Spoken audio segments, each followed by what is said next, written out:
Hi, everyone. I wanted to talk to you today about starting to do research and finding academic or scholarly sources and what that means. And in this essay, this research illustration essay, you are being asked to do research, including a minimum of 3 sources, one database, one book or personal interview that you can get, and then one internet source. And so when I talk about databases, I'm referring to information that includes sources that are considered scholarly or academic. And I wanted to go briefly over what it means to be a scholarly or academic source. And then I'll do a separate video on paraphrasing, and I have a video up on how to access those databases. So when you start to do research, you're sometimes going to be asked to do research that includes only academic or scholarly sources. This is sometimes also called peer-reviewed sources. So if you're going into future classes that require research, you're going on to a 4-year college or university and beyond, you will be asked to do academic or scholarly research. And those are going to be housed in the databases that I keep referencing. You want to find a variety of viewpoints.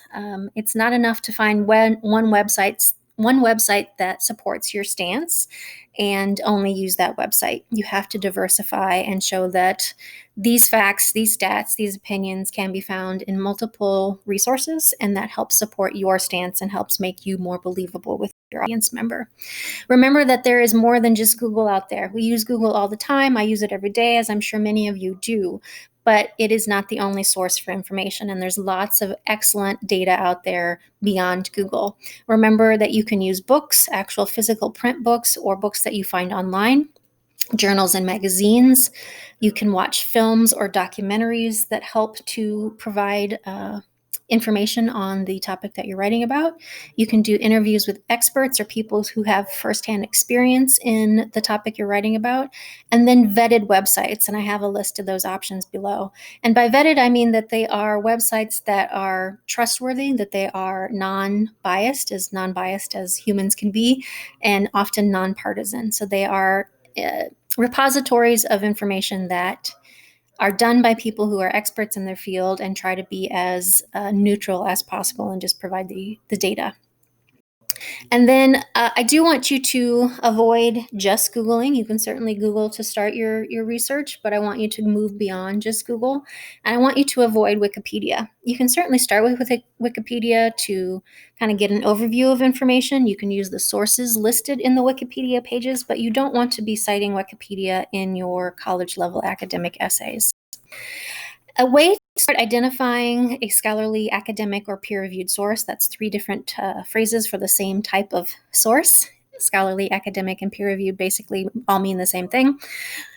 Excuse me. Scholarly sources are going to be a little bit more somber and boring looking, if you will. They always cite their sources. They have a list of references at the end of their essays that tell you where they got their information. The author or authors are usually experts in their field, so they will tell you the degrees that they have, maybe the publications they've done, whether they've written books or collaborated with other people. And the language is usually a little bit more formal, a little bit more discipline specific, meaning that they're going to write at a level that they assume their audience is fellow experts in the field. And so they are not going to maybe explain terms as carefully as something that's written for the general public.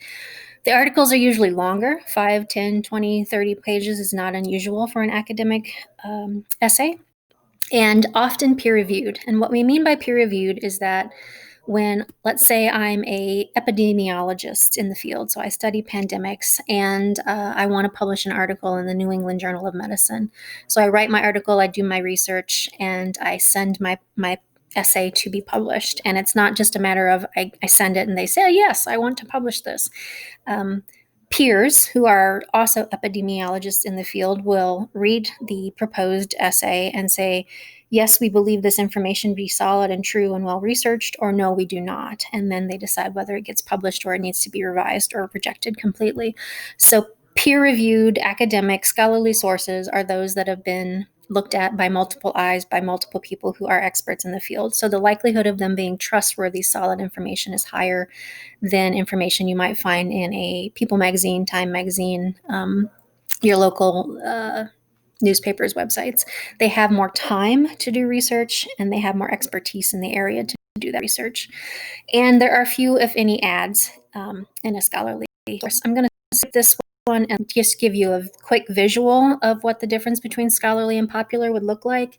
So you see the top, kind of boring, kind of plain. Often they don't have the budget to do a lot of glossy, fancy printing.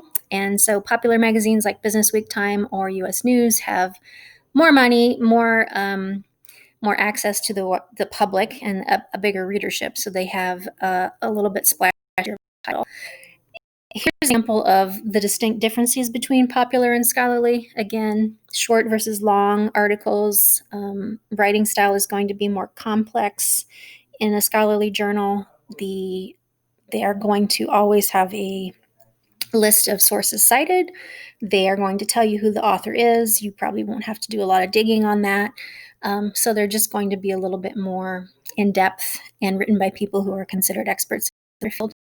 An example of an analogy, if you will, of the difference: you have people who are serious actors, or scholarly journals, who are people who are experts in the field. They do more complex, more deep, more abstract roles, where you have kind of the starlets, or the popular publications, that have more eye appeal. They're visually appealing. They can be considered eye candy, and they're easy to consume, but there's not a lot of depth there. So that's kind of a quick announcement for the difference in the two. I keep harping on about these databases, and there will be a separate video on databases and how to access those. But some of the common names are EBSCOhost, ProQuest, LexisNexis, Opposing Viewpoints, SIRS, and these are databases you will definitely use if you're going on to a four-year college and beyond.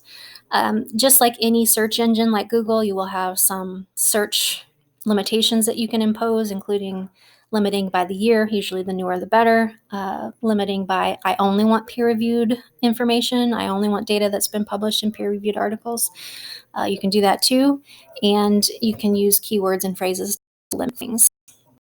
When you get into your publications and your sources, just like with this crap worksheet I'm having you do, think about who it's written for. Is it popular? Is it everybody? Or is it just a specific segment of the population? Is it trying to simply provide you facts, or is it to tell you how to believe?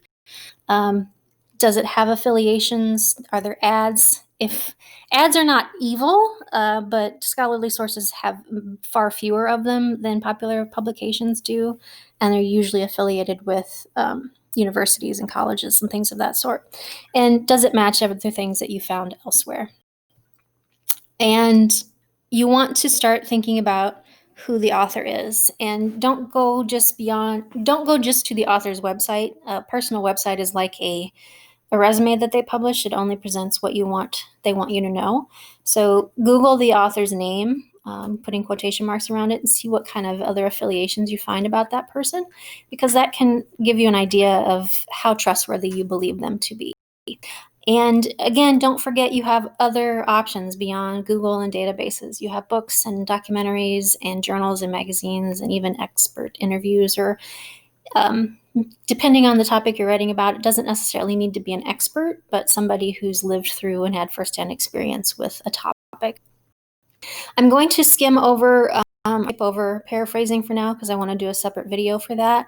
But it is a requirement of this next essay for you to have at least 3 paraphrased passages. And again, we'll skip over that now because I want to devote a little bit more time to it.